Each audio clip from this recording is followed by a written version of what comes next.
Okay, good morning. Good morning. നമ്മൾ ഇന്ന് സംസാരിക്കുന്നത് ഹെൽത്ത് ഇൻഷുറൻസിനെ കുറിച്ചിട്ടാണ്. വളരെ വിശാലമായ ഒരു ചാപ്റ്ററാണ്, സബ്ജക്റ്റാണ്. പക്ഷേ ഈ ചുരുങ്ങിയ സമയത്തിനുള്ളിൽ എത്രമാത്രം പറയാൻ പറ്റുന്നറിയില്ല. ശ്രമിച്ചു നോക്കാം. ഓക്കെ, അപ്പൊ നമുക്ക് അത് മാറ്റത്തിലേക്ക് കിടക്കാം. അപ്പൊ സ്വാഭാവികമായിട്ടും ഹെൽത്ത് ഇൻഷുറൻസ് ആലോചിക്കുമ്പോൾ എന്തിനാണ് ഹെൽത്ത് ഇൻഷുറൻസ് എന്നുള്ളൊരു ചോദ്യം പൊതുവെ വരാറുണ്ട്. എന്താണ് ഹെൽത്ത് ഇൻഷുറൻസ്? എന്തിനാണ് ഹെൽത്ത് ഇൻഷുറൻസ്? ഹെൽത്ത് ഇൻഷുറൻസ് പറഞ്ഞാൽ അപ്രതീക്ഷിതമായ അസുഖങ്ങൾ, അപകടങ്ങൾ മുഖാന്തരം ആശുപത്രിയിൽ അഡ്മിറ്റ് ചെയ്യുന്ന സമയത്ത് നമുക്കൊരു മെഡിക്കൽ എവിഡൻസ് വരുമ്പോൾ സാമ്പത്തികമായി നമ്മളെ സഹായിക്കുന്ന ഒരു സംവിധാനമാണ് ഹെൽത്ത് ഇൻഷുറൻസ്. എന്തിനാണ് ഹെൽത്ത് ഇൻഷുറൻസ്? ഇത് ചോദിക്കുമ്പോൾ സ്വാഭാവികം പറയാനുള്ളത്, നിങ്ങൾക്ക് പല അസുഖങ്ങളുടെ കാര്യം നമുക്കറിയാം. ഇന്നത്തെ മോഡേൺ ട്രീറ്റ്മെന്റ്സ് വരുന്ന എക്സ്പെൻസ്, ഒരു ക്യാൻസർ ട്രീറ്റ്മെന്റ് 5 ലക്ഷം മുതൽ 50 ലക്ഷം വരെയാണ് ചെലവ് എന്ന് നിങ്ങൾക്കറിയാം. അതുപോലെ ഒരു ആൻജിയോപ്ലാസ്റ്റി ചെയ്യണമെങ്കിൽ, ഒരു ബൈപ്പാസ് ചെയ്യണമെങ്കിൽ 3 ലക്ഷം മുതൽ 10 ലക്ഷം വരെ ഇന്നത്തെ കാലത്ത് ചെലവുണ്ട്. ഒരു കിഡ്നി ട്രാൻസ്പ്ലാന്റേഷൻ ആണെങ്കിൽ സർജറി ഓപ്പറേഷൻ ചെയ്ത ചാർജ് മാത്രം 25 ലക്ഷം രൂപയാണ്. ആ ടോട്ടൽ പ്രൊസീജിയർ കഴിയുമ്പോഴേക്കും നമുക്ക് 50 to 65 lakhs നമ്മുടെ കയ്യിൽ ആ ചെലവ്. നമുക്കറിയാം, ഡെയിലി എന്നുള്ള നമ്മൾ വാട്സാപ്പിലും സോഷ്യൽ മീഡിയയിലൊക്കെ നമുക്ക് വന്നുകൊണ്ടിരിക്കുന്ന ചികിത്സാ സഹായങ്ങളെ കുറിച്ച് നമ്മൾ കണ്ടുകൊണ്ടിരിക്കുന്നത്. അപ്പോൾ പലരും നമ്മൾ അഭ്യർത്ഥിക്കുന്നത് സ്വാഭാവികമായിട്ട് മെച്ചപ്പെട്ട ചികിത്സ നടത്താൻ സാമ്പത്തികമായ ശേഷിയില്ലാത്തതുകൊണ്ടാണ് അത്തരത്തിലെ കാര്യങ്ങൾ വരുന്നത്. അപ്പോൾ അങ്ങനെയുള്ള കാര്യങ്ങൾ നമുക്ക് ഫേസ് ചെയ്യാൻ മെഡിക്കൽ ഇൻഷുറൻസ് കൊണ്ട് സാധിക്കുകയാണെങ്കിൽ സാമ്പത്തികമായ എക്സ്പെൻസ് നമ്മുടെ കയ്യിലുള്ള സമ്പത്ത് നഷ്ടപ്പെടാതെ, കടക്കണിയിൽ വിടാതെ ചെയ്യാനുള്ള സംവിധാനമാണ് ഹെൽത്ത് ഇൻഷുറൻസ്. സ്വാഭാവികമായിട്ടും ഹെൽത്ത് ഇൻഷുറൻസ് കുറിച്ച് പറയുമ്പോൾ നമുക്ക് പലതരത്തിലുള്ള ഹെൽത്ത് ഇൻഷുറൻസ് പ്ലാനുകളുണ്ട്. ഒറ്റക്കായിട്ട് ഇൻഡിവിജ്വൽ ആയിട്ട് എടുക്കാം, ഫാമിലി ആയിട്ട് ഹസ്ബൻഡ്, വൈഫ്, കുട്ടികൾ, പേരൻസ് ഉൾപ്പെടുത്തിയിട്ടുള്ള പാക്കേജുകൾ എടുക്കാം. മുതിർന്ന പേരൻസിന് വേണ്ടി മാത്രമുള്ള സീനിയർ സിറ്റിസൺ പ്ലാൻ ഉണ്ട്. മാരകമായ അസുഖങ്ങൾ കവർ ചെയ്യുന്ന ക്രിട്ടിക്കൽ ഇൽനസ് പ്ലാനുകളുണ്ട്. ഗ്രൂപ്പ് ഇൻഷുറൻസ് ആയിട്ട് എടുക്കാം, കമ്പനിക്ക് മൊത്തമായിട്ട് സ്റ്റാഫിനൊക്കെ വേണമെങ്കിൽ എടുക്കാം. അങ്ങനെ നിരവധി അനവധി പ്ലാനിന്റെ ടൈപ്പ് ഓഫ് പ്ലാനുകൾ നമ്മൾ ഇതിലുണ്ട്. ഹെൽത്ത് ഇൻഷുറൻസ് എന്തെങ്കിലും സ്വാഭാവികമായിട്ടും ആദ്യം വരുന്ന പേര് സ്റ്റാർ ഹെൽത്ത് ഇൻഷുറൻസ് ആണ്. എന്തുകൊണ്ട് സ്റ്റാർ ഹെൽത്ത് ഇൻഷുറൻസ്? 2006 ഇന്ത്യയിൽ ആദ്യമായി സ്റ്റാൻഡ് അലോൺ ഹെൽത്ത് ഇൻഷുറൻസ് കമ്പനിയായി തുടങ്ങിയ സ്റ്റാർ ഹെൽത്ത് 7 വർഷം കഴിഞ്ഞ് ഇവിടെ എത്തുമ്പോഴേക്ക് ഏകദേശം ടോട്ടൽ പ്രീമിയം 12,950 കോടി രൂപ കലക്ട് ചെയ്താണ് ഇന്ന് മേഖലയിൽ ഏറ്റവും ഒന്നാം സ്ഥാനത്തേക്ക്. അതിനപ്പുറം നമ്മൾ സ്റ്റാർ ഹെൽത്ത് എന്തുകൊണ്ട് എടുക്കണം എന്ന് പറയുന്നത്, ഇതുവരെ ഈ 7 വർഷത്തിനിടയിൽ 102 ലക്ഷം ക്ലെയിമുകളിലൂടെ 44,145 കോടി രൂപ ഈ 7 വർഷം കൊണ്ട് കമ്പനി സെറ്റിൽ ചെയ്തിട്ടുണ്ട്. കഴിഞ്ഞ വർഷം മാത്രം 14.7 ലക്ഷം ക്ലെയിമിലായി 7,713 കോടി ക്ലെയിം സെറ്റിൽ ചെയ്തിട്ടുണ്ട്. ഈ കറണ്ട് ഇയറിലേക്ക് 12.4 ലക്ഷം ക്ലെയിമിലായിട്ട് 6,264 കോടി ക്ലെയിം ചെയ്തിട്ടുണ്ട്. ഒരു മിനിറ്റിൽ 4 ക്ലെയിം എന്നുള്ള രീതിയിൽ 5000 ക്ലെയിമിൽ 25 കോടി പെർ ഡേ ക്ലെയിം സെറ്റിൽ ചെയ്തു. ഏറ്റവും കൂടുതൽ നെറ്റ്വർക്ക് ഹോസ്പിറ്റൽ, ഏറ്റവും കൂടുതൽ ബ്രാഞ്ചുകൾ നഗരത്തിലും ഗ്രാമത്തിലുമായിട്ട്. അതുകൊണ്ടാണ് ഇന്നും സ്റ്റാർ ഹെൽത്ത് നമ്പർ 1 ആയിട്ട് തുടരുന്നത്. നെക്സ്റ്റ്, സ്വാഭാവികമായിട്ടും നമ്മൾ ഇവിടെ ഹെൽത്ത് ഇൻഷുറൻസ് ഇൻഡിവിജ്വൽ ആയിട്ട് എടുത്ത അത്ര ആൾക്കാർ ജസ്റ്റ് കൈവന്നിക്കാം. വളരെ അപ്പോൾ നിങ്ങളൊക്കെ എടുത്തിരിക്കുന്ന ഇൻഷുറൻസിനെ കുറിച്ച് നിങ്ങൾക്ക് നല്ല രീതിയിൽ ബോധമുണ്ടാവും വിചാരിക്കുന്നു. എങ്കിലും നമുക്കൊന്ന് പരിശോധിക്കാം. ഞാൻ നിങ്ങളിലേക്ക് വരാം. സ്വാഭാവികമായിട്ടും മെഡിക്കൽ ഇൻഷുറൻസ് എടുക്കുമ്പോൾ അതിൽ നാളെ തന്നെ അല്ലെങ്കിൽ ഇന്ന് തന്നെ കംപ്ലീറ്റ് കവറേജ് സ്റ്റാർട്ട് ചെയ്യില്ല. തീർച്ചയായിട്ടും അതിൽ വെയിറ്റിംഗ് പീരീഡ്സ് ഉണ്ട്. എന്തൊക്കെ കാര്യങ്ങൾ ശ്രദ്ധിക്കണം? എന്താണ് വെയിറ്റിംഗ് പീരീഡ്? നമുക്കത് നോക്കാം. സ്വാഭാവികമായിട്ടും 4 തരത്തിലുള്ള വെയിറ്റിംഗ് പീരീഡാണ് ഉള്ളത്. അതിൽ അപകടങ്ങൾക്ക് വെയിറ്റിംഗ് പീരീഡ് ആവശ്യമില്ല, അതുപോലെ തന്നെ കിട്ടും. അസുഖങ്ങൾക്കാണ് വിഷയം.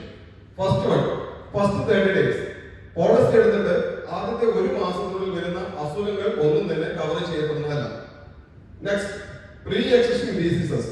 പോളിസി എടുക്കുന്ന സമയത്ത് നമുക്ക് ഉണ്ടാവുന്നതോ അല്ലെങ്കിൽ മുന്നേ ഉണ്ടായതോ കാര്യങ്ങളാണ് PED സെഗ്മെന്റ് വരിക. പോളിസി എടുക്കുമ്പോൾ അത് വളരെ വ്യക്തമായിട്ട് നമ്മൾ പറഞ്ഞിരിക്കണം.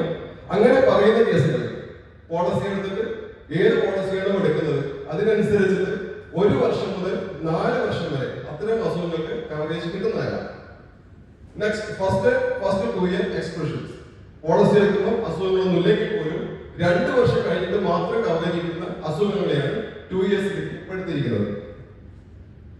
23 അസുഖങ്ങളുണ്ട്. വായിച്ചു തീർക്കാൻ സമയത്തില്ല. പ്രധാനപ്പെട്ട കുറച്ച് കാര്യങ്ങൾ പറയാം. പൈൽസ്, ഫിസ്തുല, ഹെർണിയ, തിമിരം, വെരിക്കോസ് പ്രശ്നങ്ങൾ, തൈറോയ്ഡ് സംബന്ധമായ പ്രശ്നങ്ങൾ, തേയ്മാനമുഖം ഉണ്ടാവുന്ന ഡിസ്കിന്റെ പ്രശ്നങ്ങൾ തുടങ്ങി 23 അസുഖങ്ങൾ 2 വർഷം കിട്ടില്ല. അതിൽ കൂടെയാണ് ഏറ്റവും കൂടുതൽ 4ാമത്തെ വെയിറ്റിംഗ് പീരീഡ്. ഇതാണ് ഏറ്റവും പ്രധാനപ്പെട്ട കാര്യങ്ങൾ. ഇത് 8 വർഷമാണ് ഇതിന്റെ വെയിറ്റിംഗ് പീരീഡ്. പലപ്പോഴും നമ്മൾ നമ്മുടെ സോഷ്യൽ മീഡിയ കാണുന്ന അർഹതപ്പെട്ട ക്ലെയിം കിട്ടിയിട്ടില്ല, നമുക്ക് ഇൻഷുറൻസ് കമ്പനി ക്ലെയിം തന്നിട്ട് തരാതെ പറ്റിച്ചു എന്നൊക്കെ പറയുന്നത് ഈ ക്ലോസിലാണ്. ഈ ക്ലോസ് എന്തുകൊണ്ട് പറയുന്നത് പറഞ്ഞാൽ 8 വർഷക്കാലത്തിനുള്ളിൽ നമുക്ക് എന്തെങ്കിലും തരത്തിലുള്ള ആരോഗ്യ പ്രശ്നങ്ങൾ വരികയും ആശുപത്രി അഡ്മിറ്റ് ചെയ്യേണ്ടി വരുന്നു കഴിഞ്ഞാൽ ഹോസ്പിറ്റൽ റെക്കോർഡിൽ സൂചിപ്പിക്കുന്ന ഒരു അസുഖം നമ്മൾ പോളിസി എടുക്കുമ്പോൾ പറഞ്ഞിട്ടില്ല എങ്കിൽ, പോളിസി എടുക്കുന്നതിന് മുമ്പേ കണ്ടെത്തിയെങ്കിൽ ആ ക്ലെയിം എലിജിബിൾ ക്ലെയിം ആണെങ്കിൽ പോലും നമുക്ക് കിട്ടില്ല. 8 വർഷക്കാലം കമ്പനി സൈഡിൽ ലൈഫ് ടൈം കസ്റ്റമർ സൈഡിൽ വർക്ക് ചെയ്യുന്ന ക്ലോസ് ആണ്. 9 വർഷത്തിന് ശേഷം ഇനിയിപ്പോൾ നമ്മുടെ ജന്മനുള്ള കാര്യമാണെങ്കിലും ക്ലെയിം നമുക്ക് കിട്ടും, പ്രശ്നമില്ല. 8 years ആണ് കസ്റ്റമർ ഈ ക്ലെയിം ഡിലേ ചെയ്യാനുള്ള ഓപ്ഷൻ. അടുത്തത് നമ്മൾ പോളിസി എടുക്കുമ്പോൾ പോളിസി എടുത്തവരോട് നിങ്ങൾ ഇത്തരം കാര്യങ്ങൾ കൂടി ശ്രദ്ധിച്ചിട്ടുണ്ടോ എന്ന് നോക്കണം. പോളിസി കോപ്പേമെന്റും സപ്ലിമെന്റ്സ് എന്ന് പറയുന്ന 2 സെഗ്മെന്റും കൂടി ഉണ്ട്, അതും ശ്രദ്ധിക്കണം. എന്താണ് അത് എന്ന് നമുക്ക് നോക്കാം. കോപ്പേമെന്റ് എന്ന് പറഞ്ഞാൽ നമ്മൾ പോളിസി എടുത്ത് ഹോസ്പിറ്റലിൽ വരുന്ന ഒരു ക്ലെയിം, ആ ക്ലെയിമിൽ നമുക്ക് ഗുണവിഷയങ്ങളിലേക്ക് ഞാൻ നിങ്ങൾക്ക് വരാം. അപ്പോ കോപ്പേമെന്റ് എന്ന് പറയുന്നത് പിന്നെ നമുക്ക് നോർമലി ഒരു 10 ലക്ഷത്തിന്റെ ഒരു ക്ലെയിം നമുക്ക് വന്നു, അതിൽ 30% കോപ്പയുള്ള പോളിസി ആണെങ്കിൽ 7 ലക്ഷം രൂപ നിങ്ങൾക്ക് കിട്ടുള്ളൂ. 3 ലക്ഷം രൂപ നിങ്ങൾ കയ്യിൽ കൊടുക്കണം. അത് ഉണ്ടോ എന്നത് പോളിസി എടുക്കുമ്പോൾ ശ്രദ്ധിക്കണം. രണ്ടാമത് സബ്ലിമിറ്റ്സ് ആണ്. ഇവിടെ കാണിച്ചിരിക്കുന്നത് നമുക്ക് സബ്ലിമിറ്റ്സ് ഉള്ള പോളിസിയാണ്. ഇത് നമുക്ക് 11 കണ്ടത് ആദ്യ പോളിസി എമൗണ്ട് ആണ്. 1 ലക്ഷം മുതൽ 25 ലക്ഷം വരെയുള്ള പോളിസിയിൽ ഓരോ അസുഖത്തിന് കിട്ടുന്ന ലിമിറ്റേഷൻ ആണ് കാണിച്ചിരിക്കുന്നത്. അത് നമുക്ക് 11 ലക്ഷത്തിന് നോക്കാം. അതിൽ ബ്രെയിൻ സ്ട്രോക്ക്, ക്യാൻസർ എന്ന മേഖലയിൽ 4 ലക്ഷം രൂപ മാത്രമേ അതിന് ക്ലെയിം കാണിച്ചിട്ടുള്ളൂ, സബ്ലിമിറ്റ്സ്. നെക്സ്റ്റ്, ഇതൊരു ഉദാഹരണമാണ്. 15 ലക്ഷം രൂപയുടെ പോളിസി എടുത്ത ഒരാൾക്ക് 10 ലക്ഷം രൂപയുടെ ക്ലെയിം വന്നു. സബ്ലിമിറ്റ്സ് വന്നിരിക്കുന്നത് നേരത്തെ നമ്മൾ കണക്കുകാരൻ 4 ലക്ഷം ആണെന്ന് ഞാൻ പറഞ്ഞു. ബ്രെയിൻ സ്ട്രോക്ക് വന്ന ഒരാളാണ് 4 ലക്ഷം രൂപ കിട്ടുള്ളൂ. സ്വാഭാവികമായിട്ടും റൂം റെന്റ്, നഴ്സിംഗ് എക്സ്പെൻസ് എന്നിവയൊക്കെ ഇത്ര സബ്ലിമിറ്റ്സ് ഉണ്ടാവും. ഡോക്ടർ ഫീസ് ഇത്ര, മരുന്നിന്റെ പൈസ ഇത്ര, അതൊക്കെ സബ്ലിമിറ്റ്സ് ആയി കാണിച്ചിട്ടുണ്ടാവും. അങ്ങനെ അഡ്മിഷൻ ക്ലെയിമിന് 8 ലക്ഷമാണ്. അതിൽ 30% കോപ്പയുള്ള പോളിസിയാണ്. അതുകൊണ്ട് തന്നെ 2,40,000 അതിൽ മൈനസ് ചെയ്തു. ടോട്ടൽ എലിജിബിൾ എമൗണ്ട് 5,60,000 രൂപ. പക്ഷേ ആ അസുഖത്തിന് 4 ലക്ഷം രൂപ മാത്രമേ പോളിസി പ്രകാരം കൊടുക്കുള്ളൂ എന്നുള്ളതുകൊണ്ട് അവർക്ക് കൊടുത്തിരിക്കുന്നത് 10 ലക്ഷം രൂപയുടെ ക്ലെയിമിന് 4 ലക്ഷം രൂപയാണ്. 6 ലക്ഷം രൂപ അവർ കയ്യിൽ കൊടുക്കേണ്ടി വരും. അതുകൊണ്ട് തന്നെ നിങ്ങൾ എടുക്കുന്ന പോളിസിയിൽ കോപ്പേമെന്റ് ഉണ്ടോ, സബ്ലിമിറ്റ്സ് ഉണ്ടോ, എന്തൊക്കെ കണ്ടീഷനാണ് എന്ന് മനസ്സിലാക്കിയിട്ട് മാത്രം പോളിസി എടുക്കുക. ഇത് നിങ്ങൾ ഓർത്തിട്ട് ടെൻഷൻ അടിക്കേണ്ട ആവശ്യമില്ല. കാരണം ഇപ്പൊ എന്ന് പറയാൻ നിങ്ങളെ കൂടെ ഒരു സ്പെഷ്യലിസ്റ്റ് ഉണ്ട്, 22 വർഷത്തെ എക്സ്പീരിയൻസ് കൂടിയിട്ട്. സോ